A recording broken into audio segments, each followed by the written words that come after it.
Love stories.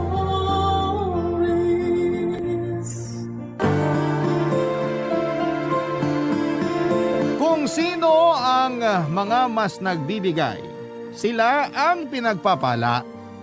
Kaya huwag tayong magsawang maging biyaya lalo na sa mga taong sa puso natin napalapit na. Ikaw kabarangay, gaano mo kamahal ang iyong pamilya? Dear Papa Dudut, isang magandang araw po sa inyong lahat. Tawagin niyo na lamang po ako sa pangalang Errol. 32 years old at kasalukuyang naninirahan at nagtatrabaho dito sa London, United Kingdom. Kasama ko po rito ang mag-ina ko at dito ko na rin nakilala ang asawa ko. Taga rito po siya, Papa Dudut, pero mahal na mahal po niya ang kulturang Pilipino. Malapit din siya sa pamilya ko sa Pilipinas at palagi kaming umuwi tuwing Pasko hanggang Bagong Taon. Pero hindi po love story namin ng wife ko ang gusto kong i-share sa inyo, kundi ang kwento ng pamilya namin. Papa Dudut, tubong masbate po ang angka namin pero napadpad kami sa Rizal. Hindi kami mayaman pero hindi rin naman po naghihikahos. Dati pong machine operator ang tatay ko sa Pasig bago sila nakapagpundar ng telahan at tindahan ng mga damit sa bayan ng Taytay. Yun na po ang magkasama nilang pinagkakabalahan ng nanay ko hanggang sa kasalukuyan. Dalawa lamang po kaming anak nila, bunso ako at may nakakatandang kapatid ako na si Ate Aida. 5 years ang tanda niya sa akin. Close po kami ng ate ko, Papa Dudut. Role model ko siya dahil mabait siyang anak at lagi niyang napapasaya ang mga magulang namin. Pero noong 18 years old na siya ay nabuntis siya ng boyfriend niya at nalaman yun ng parents namin. Nagkasamaan sila ng loob pero sa huli ay pinatawad at tinanggap pa rin nila si ate.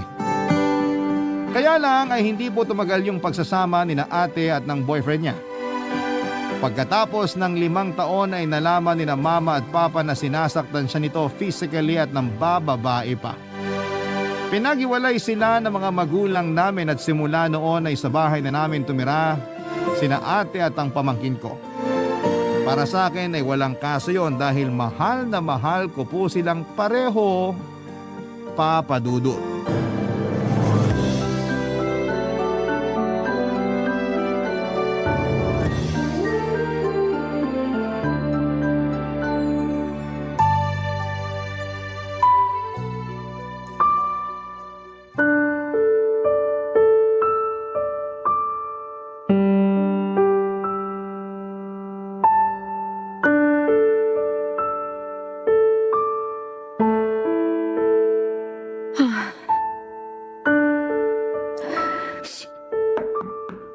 Sino yan? Ako to, ate. Sandali lang. Ate, umiiyak ka ba? Ha? Wala to.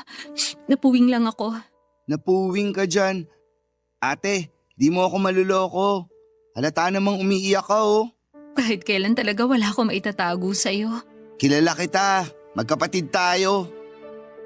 Anong problema? Wala naman. Oh, teka. May kailangan ka ba? Sabi kasi ni na mama at papa, hindi ka pa raw nagdi-dinner. Kararating ko lang galing school. May ginawa kasi kaming project. Yayayain sana kitang kumain. Ganon? Oo, kaya tara na. Wala akong gana eh. Mamaya na lang siguro. Sabi ko na eh, may problema ka talaga. Yun yung dahilan kaya ka umiiyak no. Oo. Pwede naman natin pag-usapan. Ikwento mo sa akin para gumaan yung nararamdaman mo, ate. Pero baka nagugutom ka na. Makakapaghintay naman yung sikmura ko. O sige, pasok ka muna. Sige, Upo ka na lang dyan sa kama. Iusog mo na lang yung mga damit na natupi ko na. Mga nilabhan ko yan kanina. sige ate.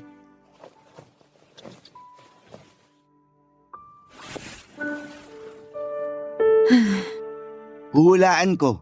Tungkol na naman ba yan dun sa dati mong kinakasama? Oo eh. Tinawagan mo na naman ba siya, ate? Oo, pero Nalaman ko may iba na siyang kinakasama. Ha? Seryoso ba yan? Seryoso. Tapos, sinabihan niya ako na hindi na siya makakapagbigay ng sustento sa anak namin. Nag-iipon daw kasi siya ng pera para dun sa panganganak ng bago niya. Kapal ng mukha ano na. Anong sinabi mo sa kanya? Katulad nung dati, nagalit ako. Tinanong ko kung paano niya nagawa sa amin ng anak ko na basta na lang ipagpalit sa iba. Pero sinumbatan niya ako. Ako naman daw yung umalis at kami yung nang iwan sa kanya kaya wala akong karapatang magalit. Matagal ka na niyang niloloko, tapos sinasaktan ka rin niya. Lakas naman ng loob niya na sisihin at sumbatan ka. Ay, ate naman. Bakit hanggang ngayon gusto mo pa rin makipagbalikan sa lalaking yun? Hindi ko rin alam ang sarili ko. Alam ko naman na hindi ko deserve na saktan at abusuhin pero parang hindi ko naman kaya mawala siya sa akin. Kaya lang, mukhang wala na talaga. Hindi na maaayos yung pamilya namin kasi may iba na siya. Sorry ate, pero para sa akin, matagal nang sira yung pamilya niyo at kasalanan niya yun. May kasalanan din naman ako. Siguro kasi hindi ako naging sapat sa kanya. Ang sabihin mo, masyado siyang mapaghanap. Kung pwede ko lang talagang pangahan ngayon yung lalaking yun, gagawin ko. May ganti man lang kita sa kanya. O kaya kahit isang malakas na sapak lang ate. Talagang ayaw mong naagrabyado ang ate mo Ayoko talaga. Kaya nga ang saya ko nung naghiwalay na kayo eh. Kaso, nakakalungkot din naman ngayon kasi mukhang di ka pa rin okay. Ang hirap naman kasi maging okay. Hanggang ngayon kasi, mahal ko pa rin siya. Pero kailangan kong kayanin para sa anak ko. Hindi ka naman namin minamadali na maging okay agad ate. Basta kahit na anong mangyari, nandito lang kami ni na mama at papa. Lalo na ako. Pwede mo akong kwentuhan. Makikinig ako kahit na paulit-ulit pa yan. Kapatid mo ko. Paramay mo ko lalo na sa mga ganitong sitwasyon. Salamat, Errol. Sa totoo lang, gumaan ng konti yung loob ko nung naikwento ko na sa'yo. Walang anuman. Basta kung anumang bumabagabag sa'yo, sabihin mo lang sa akin. Saka malalampasan mo rin yan ate. Nagawa mo at kinaya siyang iwan para sa kapakanan niyong mag-ina. Alam ko wala ako sa sitwasyon mo pero kahit papano, naiintindihan ko kung bakit hanggang ngayon hindi ka pa rin makabitaw. Hayaan mo na muna.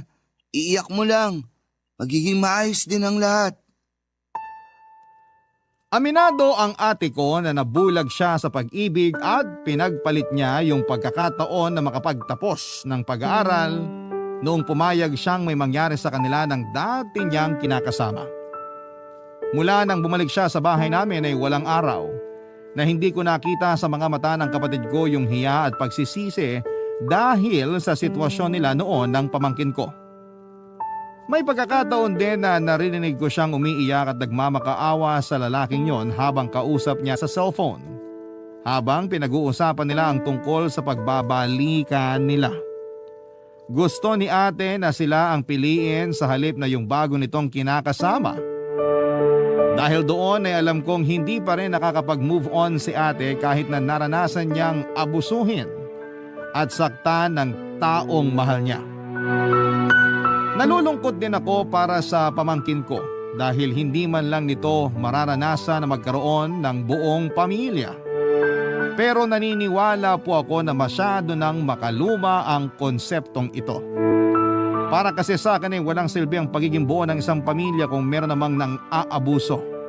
Hindi dapat ginagawang normal ang pagtitiis sa pang-aabuso sa loob mismo ng tahanan para lamang masabi na kompleto at buo ang isang pamilya. Kaya sang-ayon po ako noong binawin ni na mama at papa si ate sa abusado niyang kinakasama. Galit na galit po ako sa lalaking yon, Papa Dudut. Hinding-hindi ko po siya mapapatawad sa ginawa niya sa kapatid ko at sa anak nila. Napapatanong nga ako sa sarili ko kung bakit may ganong klase ng mga tao. Yun bang nasa kanila na ang pamilya na pinapangarap ng iba pero nagagawa pa rin nilang ipagpalit. Alam ng parents ko na close kami ni Ate Aida, Papa Dudut, lalo na ni Mama. Kaya nga hindi na bago sa amin na minsan ay napag-uusapan namin yung sitwasyon ng kapatid ko, Papa Dudut.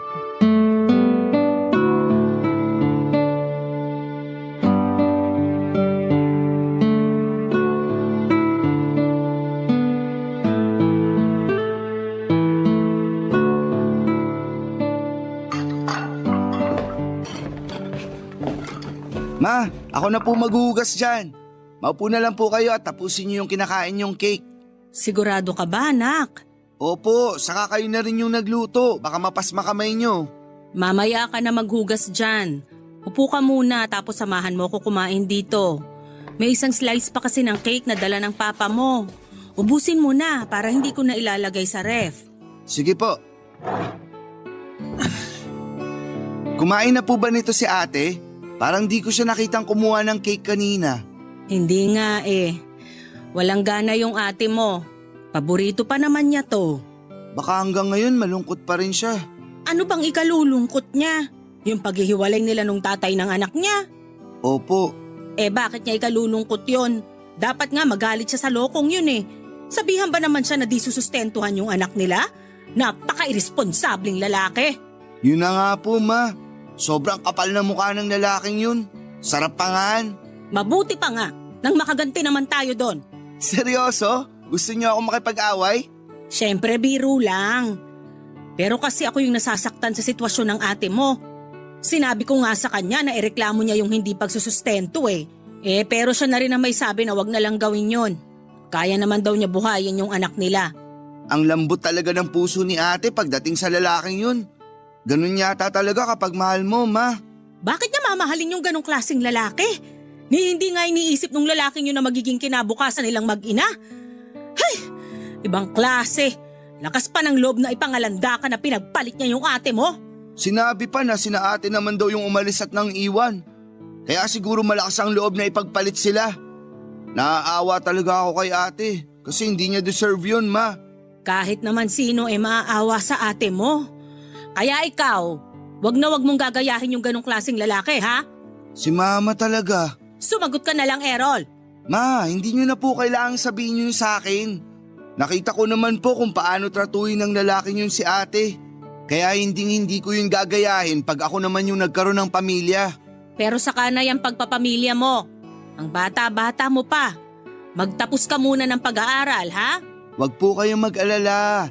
Kasi wala pa naman sa isip ko yun pagkakaroon ng sariling pamilya, ma. Magtatapos muna po ako ng pag-aaral para makapagtrabaho at makatulong sa inyo ni na Papa. Nanghihinayang lang talaga ako na hindi na nakatapos ng pag-aaral yung ate mo. Pero ayoko na siyang sisihin ng paulit-ulit kasi nangyari na yon. Ang mahalaga, ligtas na siya mula dun sa mapang-abuso niyang kinakasama. Nagpapasalamat naman po si ate kasi magkakasama na ulit tayo. Lalo na po dahil sa second chance na binigay niyo sa kanya. Matitiis ba naman namin ang ate mo? Anak namin yon. Walang magulang ang kayang tiisin ng mga anak. Tandaan mo yan. Pero sana lang tulungan ni Aida yung sarili niya. Huwag na niyang hangarin na makipagbalikan sa ama ng anak niya kung ayaw niyang tuluyang masira ang buhay nila ng anak niya.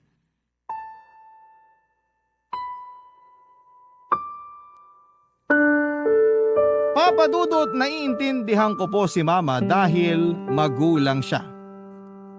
Nag-worry lamang siya sa anak niya kaya binawi niya si ate. Doon ko napagtanto na hindi lang pala ako yung nakakapansin na malungkot ang kapatid ko sa paghihiwalay nila ng dati niyang kinakasama.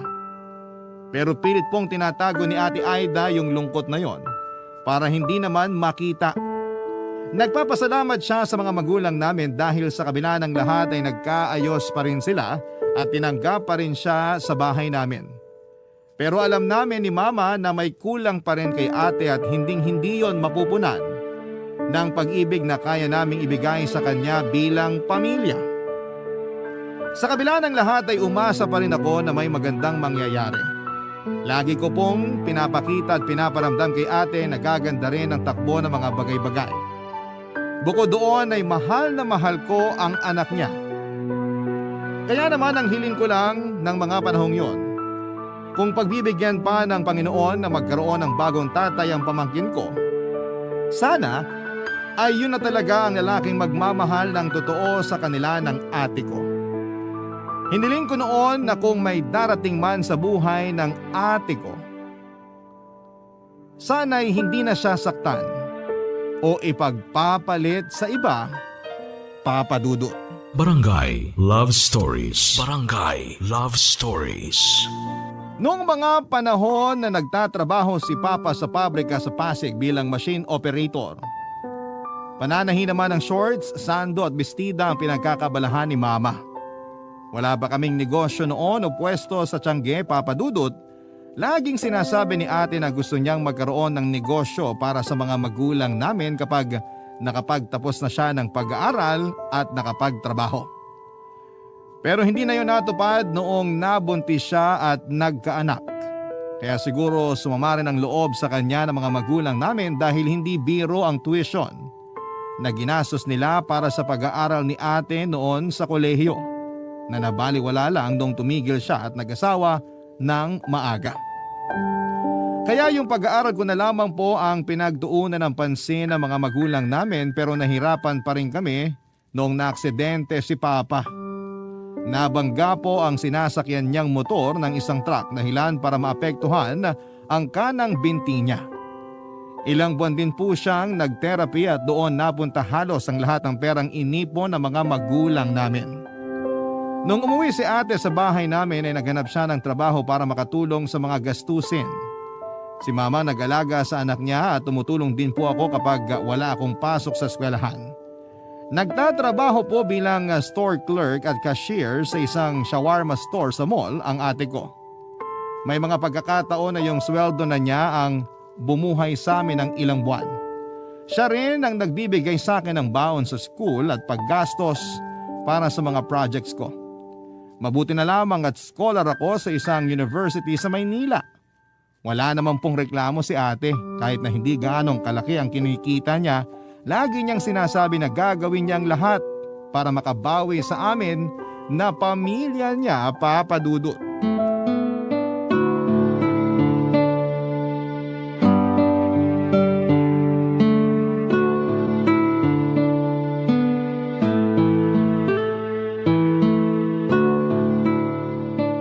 Errol, kunin mo na tong baon mo.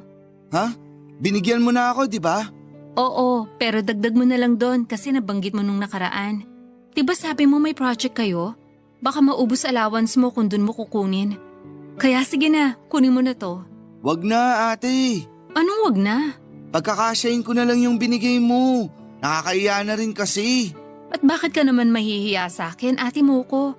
Kaya tanggapin mo na yan. Alam ko naman yun, pero may pangangailangan ka rin. May pinagkakagastusan kayo ng anak mo. Malaking bagay na nga yung sa'yo galing yung allowance ko eh. Dapat lang napagkasyahin ko yun.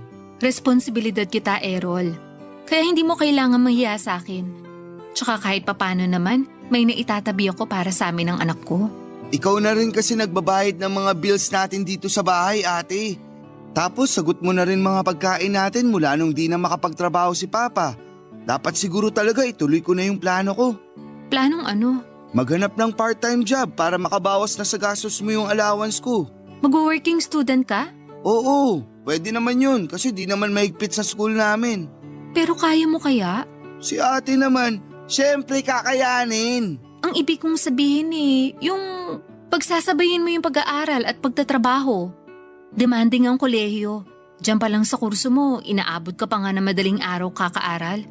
Baka kapag nag-part-time job ka, mahati yung atensyon mo sa pag-aaral mo at bumaba naman yung grades mo. Hindi ko pa rin naman pababayaan yung pag-aaral ko. Alam ko, pero minsan madali lang yung sabihin. Pero kapag nagtatrabaho ka na, may punto na mapapabayaan mo pa rin yun. Tingnan mo ko, hindi na nakagraduate kasi pinili ko mag-asawa. Akala ko kapag nanganak ako, makakabalik ako sa pag-aaral. Makakapagtapos ako tulad ng pangarap sa akin ni na Mama at Papa. Pero hindi ko na nagawa kasi sobrang nakakapagod maging nanay. Hanggang sa nawala na lang din ako ng gana. Wala namang imposible, ate. Hindi pa lang siguro ngayon yung tamang panahon para bumalik ka sa pag-aaral. Pero darating ka rin dun. Pero sa ngayon, hayaan mo na rin ako na tulungan kang mapagaan yung sitwasyon natin kahit papaano. Alam ko rin na gusto mo lang tumulong na mapagaan yung pamumuhay natin. Na-appreciate ko yon, pero maniwala ka. Ang laki na nang naitutulong mo sa akin kasi nandyan ka. Nakikinig ka sa mga kwento at kadramahan ko sa buhay. Si Mama, siya yung nag-aalaga sa anak ko kapag nasa trabaho ako. Ikaw rin, inaalagaan mo yung pamangkin mo, kaya mahal na mahal ka nung batang yun eh. Wala ngang bukang bibig kundi ikaw. Pamilya tayo ate. At ang pamilya nagtutulungan, nagdadamayan. Kaya nga hayaan mo na lang muna ako na makatulong sa pamilya natin.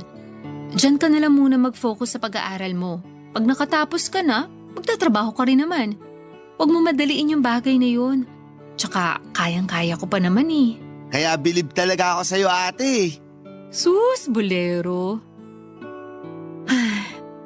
Alam mo, sa lahat ng mga maling desisyon ko sa buhay, yung anak ko lang yung tama.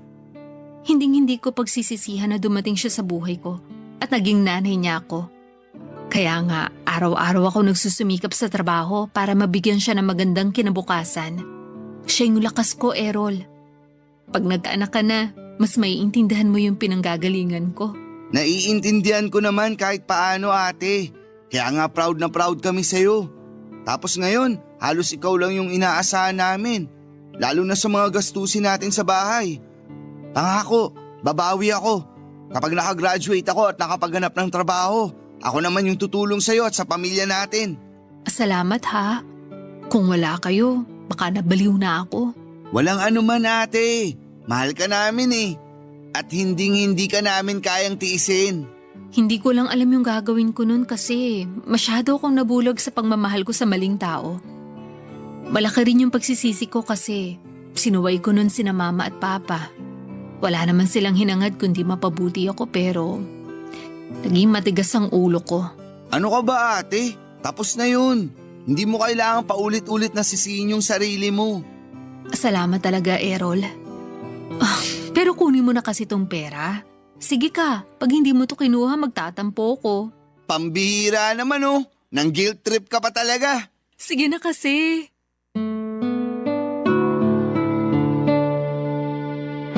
Papadudot ganon ko kamahal si Ate Aida at hanga ako sa ipinakita niyang pagmamahal para sa anak niya. Hindi ko po kasi may imagine yung hirap na pinagdadaanan niya lalo na at mag-isa lamang niyang tinataguyod ang pamangkin ko. Kaya naman gano'n na lamang kataas ang respeto ko sa kanya. Proud ako sa kanya at sa lahat ng mga solo parent. Wala po akong ibang hiling noon kundi ang ingatan at gabayan siya ng Panginoon. Hindi lang kasi anak niya ang inaalagaan niya kundi kami rin ni na mama at papa. Kaya naman nangako ako noon sa sarili ko na magsisikap akong makapagtapos ng pag-aaral para magbunga yung pagsasakripisyo ng kapatid ko. Hindi nga nagtagal ay nakagraduate po ako bilang cum laude sa kursong secondary education. Nakapasa rin ako at nakakuha ng lisensya sa pagtuturo. Hanggang sa nakapagtrabaho ako sa isang pampublikong paaralan. Masaya po ako kasi natutulungan ko na po noon ang pamilya namin lalo na sa mga gastusin sa bahay. Hindi na rin po kasi nakabalik sa trabaho si Papa dahil sa kondisyon ng binti niya. Gumaling naman po siya pero hindi na niya kayang tumayo ng matagal tulad ng lagi niyang ginagawa noong nasa pabrika pa siya. Naging malaking dagok ang nangyaring yon para sa tatay namin pero hindi po namin pinaramdam sa kanya na pabigat siya sa amin. Kaya naman noong makaipon ako ng kaunting pampuhunan ay bumili ako ng isa pang makinang pantahi at mga tela para kay Papa. Tinuruan po siya ni Mama na manahi para mas madagdagan yung mga damit na shorts na binebenta nila. Nakakatuwa dahil kinahiligan naman yon ni tatay at naging bonding na rin nila yon ni Mama habang kumikita. Pero Papa Dudut, isa na namang pagsubok ang dumating sa pamilya namin na masasabi kong nagpabago ng pananaw ko sa buhay.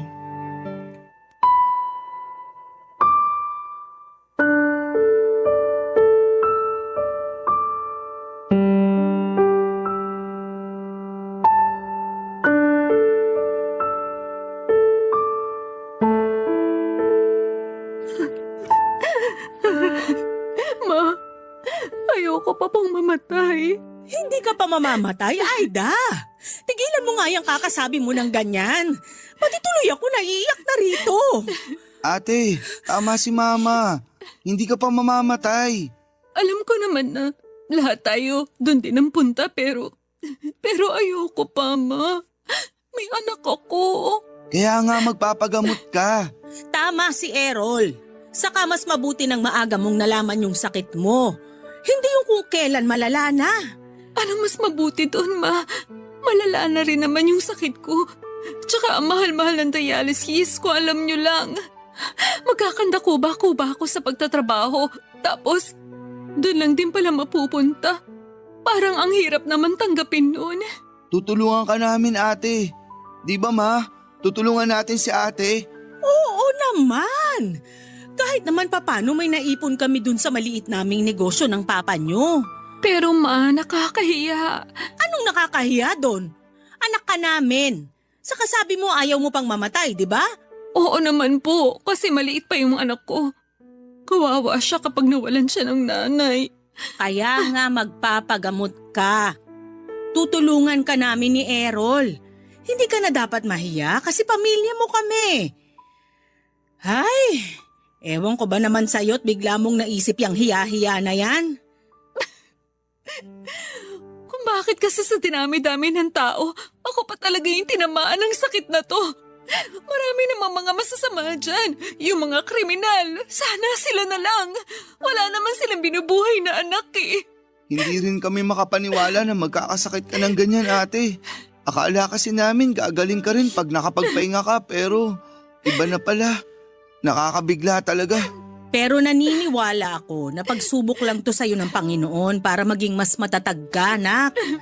Kaya wag na wag kang susuko. Wag na wag kang magpapatalo sa sakit mo. Susubukan ko, Ma. Pero nahihirapan pa rin po akong tanggapin ito. Kasama mo naman kami, ate.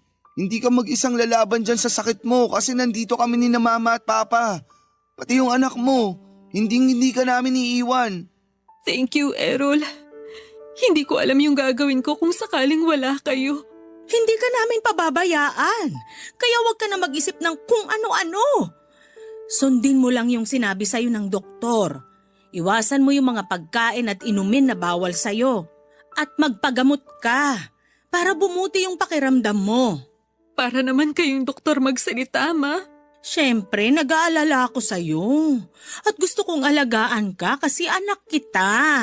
Kaya huwag ka na masyadong mag-alala kasi nandito kami para sa'yo, ate.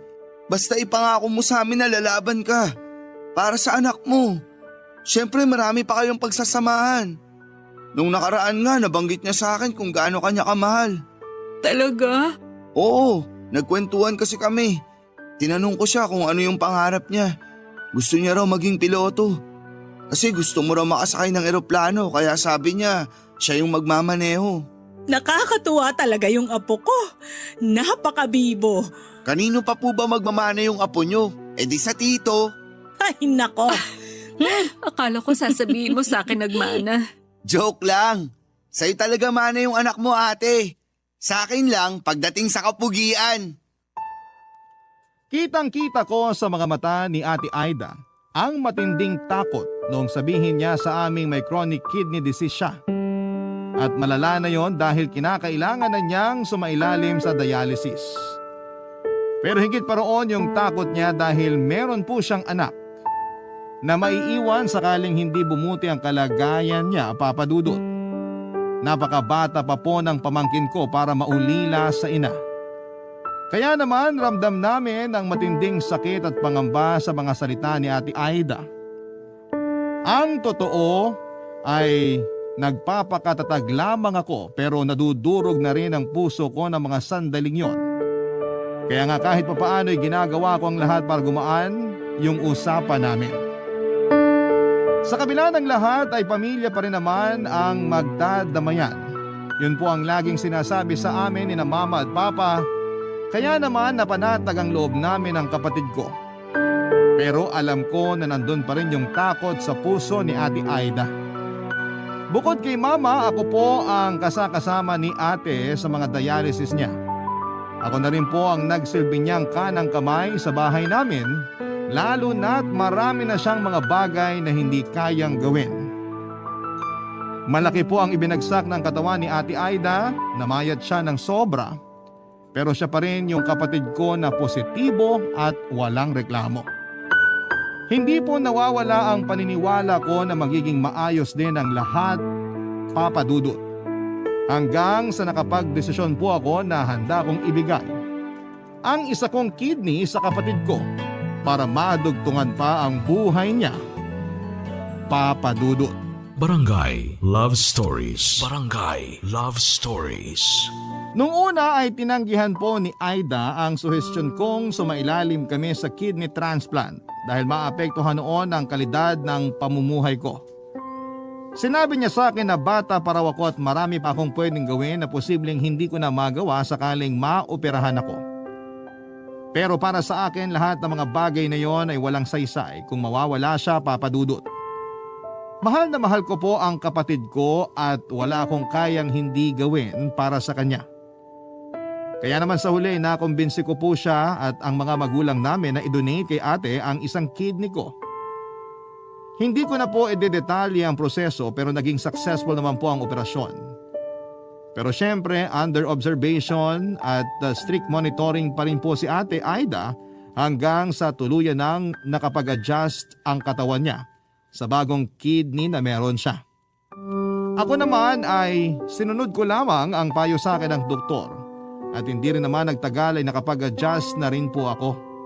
Nakabalik na rin ako sa pagtuturo at masasabi kong wala akong pinagsisihan sa naging desisyon ko, lalo na noong nakikita kong unti-unting bumabalik ang sigla ng pangangatawan ng ate ko, Papa Dudut. Laging sinasabi ng mga magulang namin na pareho kami ng kapatid ko na biyaya sa isa't isa. Kaya naman masayang masaya sila, Papa Dudut.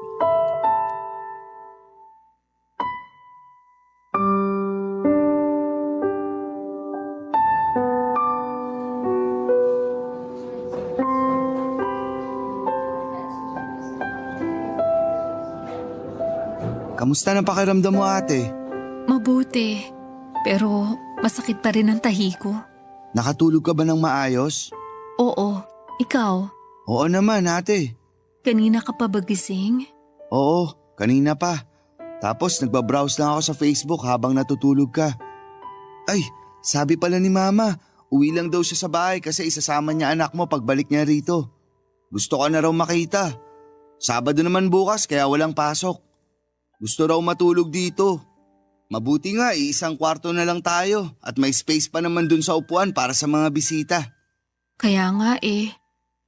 Ilang araw na rin tayo rito. Sana naman makalabas na tayo. Huwag kang magmadali. Dapat okay na talaga yung katawan natin bago tayo makalabas dito. Hindi mo ako masisisi. Feeling ko kasi ang tagal-tagal ko nang nandito sa ospital. Akala ko nga hindi na ako makakalabas ng buhay dito eh. Huwag mo naman sabihin yan. Akala ko lang naman. Nung operation day kasi, grabe yung kaba ko. Mukha lang akong kalmado pero kinakabahan talaga ako noon. Pero syempre, nagdasal ako na sana maging ligtas tayong dalawa. Lalo ka na kasi napakabuti mong kapatid. Salamat sa pag-donate mo sa akin ng isang kidney mo ah. Malaking bagay yun para madugtungan pa ang buhay ko. Hindi ko alam kung paano kita mababayaran. Habang buhay kong tatanawin na utang na loob yung ginawa mo. Hindi naman ako naniningil kaya wala kang kailangang bayaran sa akin, ate. Ginawa ko yun kasi mahal kita. Magkapatid tayo. Laging sinasabi ni na Mama at Papa na magtulungan daw tayo. Na magdamayan sa oras ng pangailangan. Kaya sinusunod ko lang yung bilin nila. Ay, ako rin naman. Natakot nung bago tayo operahan. Nagdasal din ako. Sabi ko, kung may mawawala sa atin, sana ako na lang. Wag na ikaw. Ano bang pinagsasasabi mo? Siyempre kasi may anak ka, ako wala. Kung mawawala ka, paano na lang yung pamangkin ko, di ba? Hindi porke wala ka pang anak, hindi na mahalaga ang buhay mo. Baliw ka talaga. Baliw na akong baliw. Pero buti na lang kasi mabait pa rin ang Panginoon. Wala siyang kinuha sa atin. Pareho niya tayong iniligtas. Isa pa, nagdasal talaga sina Mama at Papa para sa ating dalawa. Iba talaga yung kapangyarihan ng dasal ng mga magulang. Lagi tayong nililigtas.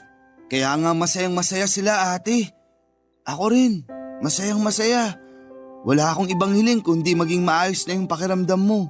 Yun din ang gusto kong mangyari sa atin. Para makabalik ka na sa pagtuturo. Malamang, miss na miss ka na ng mga estudyante mo.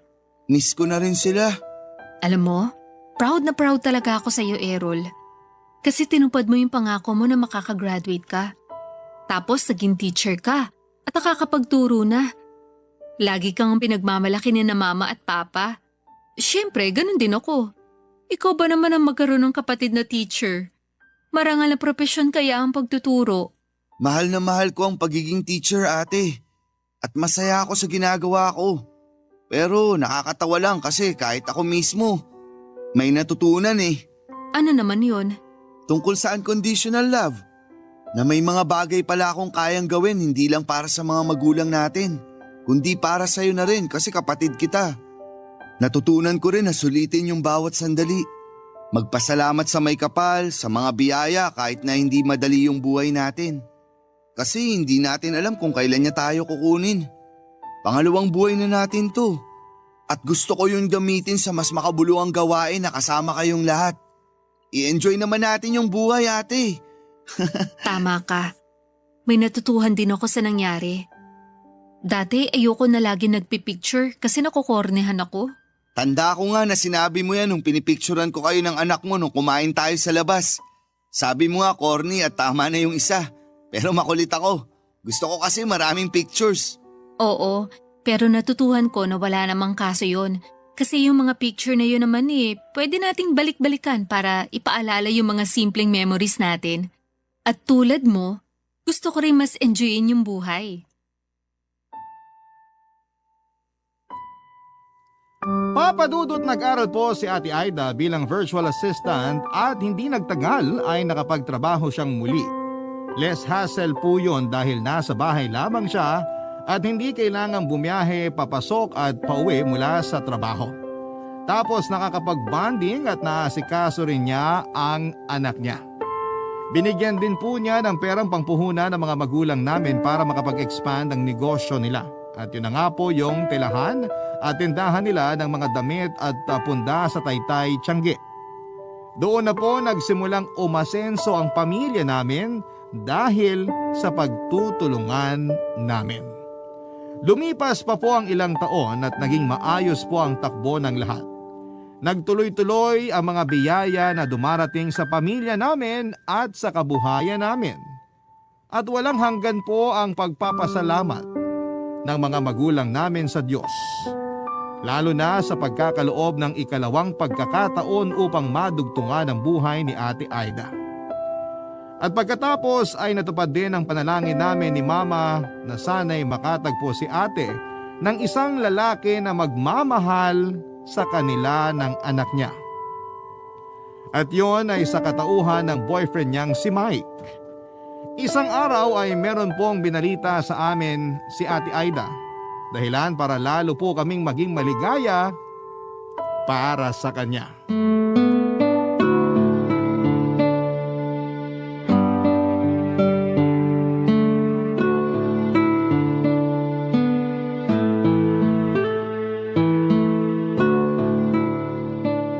Ma, nasan po si Papa? Ay nako, yung papa niyong yon ang aga matulog. Malamang nandun na sa higaan, naghihilik na. Teka, bakit mo nga pala hinahanap ang papa mo?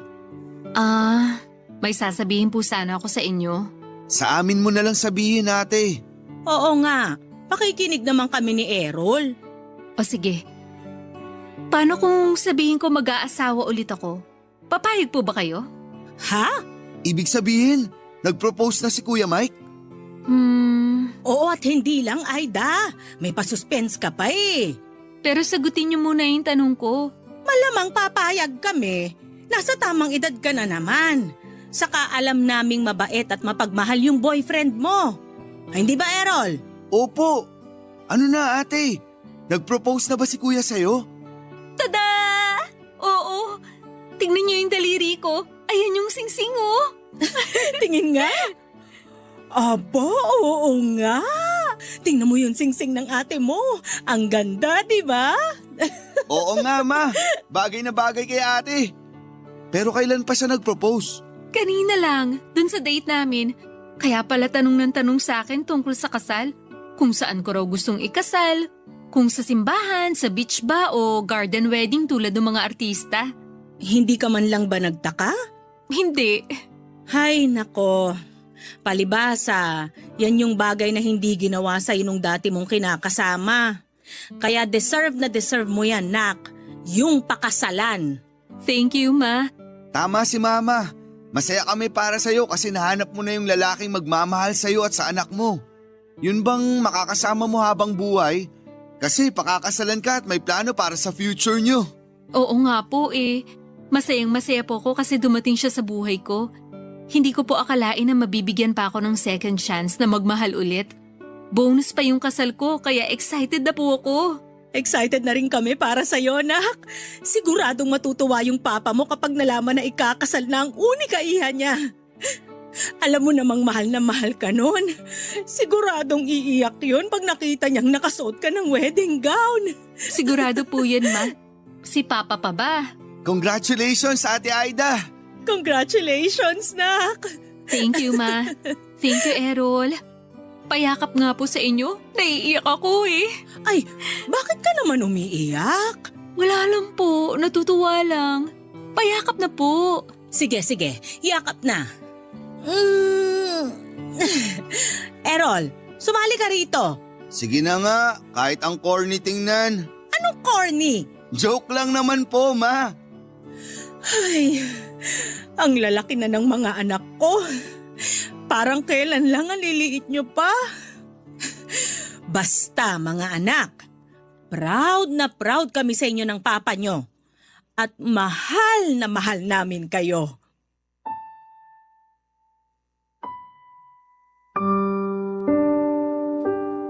Pagkalipas po ng 6 na buwan ay kinasal na si Ate Aida at ang boyfriend niya, Papa Dudut. Intimate garden wedding ang kasal at sobrang saya po ng kapatid ko. Masaya din po ang mga magulang namin at napaiyak nga si Papa tulad ng inaasahan namin. Kahit naman ako ay hindi na rin napigilan ng pagiging emosyonal. Pero hindi ko lang pinahalata dahil baka tuksuhin nila ako. Wala pong pagsidla ng saya at pasasalamat sa puso ko dahil sa wakas ay nakamit na ni Ate Aida yung happy ending sa piling ng lalaking mahal niya at mahal siya. Sobrang deserve niya ang ganong klase ng pakiramdam. Sa kasalukuyan ay nasa mabuting kalagayan naman po kaming pareho ni ate at syempre marami pong nagbago sa lifestyle namin pero lahat ng yon ay sinunod namin para mas mapangalagaan at maingatan ang ikalawang buhay na pinagkaloob sa amin ng may kapal. At kahit na malayo na kami sa isa't isa dahil sa ibang bansa na ako nakatira ngayon, palagi ko pa rin pong naaalala ang pamilya ko na nasa Pilipinas. Hindi po naputol ang komunikasyon namin, Papa Dudut. Hanggang dito na lamang po ang kwento ko at marami pong salamat kung sakaling mapili po ninyong i-ere ang istorya ng buhay namin. Sana rin po ay kinapulutan po ito ng aral at inspirasyon ng mga kabarangay natin. More power and God bless. Sa Barangay Love Story sa Barangay LS 97.1. Ang inyong forever kapuso at kabarangay Errol. Nagustuhan ng iyong napakinggan? Ituloy yan via live stream sa www.gmanetwork.com/radio.